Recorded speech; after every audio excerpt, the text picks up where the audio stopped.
ఎందుకంటే ఒక్కసారి ఒక 20-25 ఇయర్స్ బ్యాక్ వెళ్తే అయ్యో కంప్యూటర్ వచ్చేసింది, సాఫ్ట్వేర్ వచ్చేసింది, ఇంకా అందరికీ ఉద్యోగాలు పోతాయి, ఇంకా కష్టము.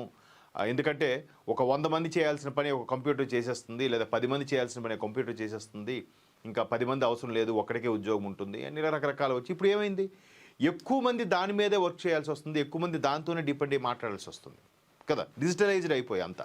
సో అట్లాగే ఆర్టిఫిషియల్ ఇంటెలిజెన్స్ వల్ల కూడా ప్రాబ్లం అవుతున్న ప్రస్తుత తరుణంలో ఎట్లాగా ఏంటి ఈ ఊరికే మన భారతీయులను ఇబ్బంది పెట్టడం, ఎన్ఆర్ఐలు వీసాలకు ఇబ్బంది పెట్టడం, వాళ్ళు చదువుకునే విద్యార్థులకు ఇబ్బంది పెట్టడం చాలా రకాలుగా అవుతున్నాయి. ఇదంతటికి కూడా వసుదైక కుటుంబం అనే కాన్సెప్ట్తో భారత్ ముందుకెళ్తుంది. కాబట్టి ఏది మనకి మంచిది, ప్రజలందరికీ ఏది అని ఆలోచించి ఎట్టకేలకు ఏదైతే రష్యాతో చమురు అనే చమురు అలాగే ఉన్నాయి, మిగతా వాణిజ్య ఒప్పందాలకి మోదీ గారు గ్రీన్ సిగ్నల్ ఇచ్చినట్టుగా తెలుస్తోంది. దాని మీద ట్రంప్ ఒక్కసారిగా ఉత్సాహంగా మార్చేసి నేను సుంకాలు తగ్గించేస్తున్నాను, 18% తగ్గించేస్తున్నాను అని చెప్పి మాట్లాడటం, మోదీ గారు కూడా 140 కోట్ల మంది ప్రజల యొక్క ప్రజల తరపున థ్యాంక్స్ చెప్పడం జరిగింది.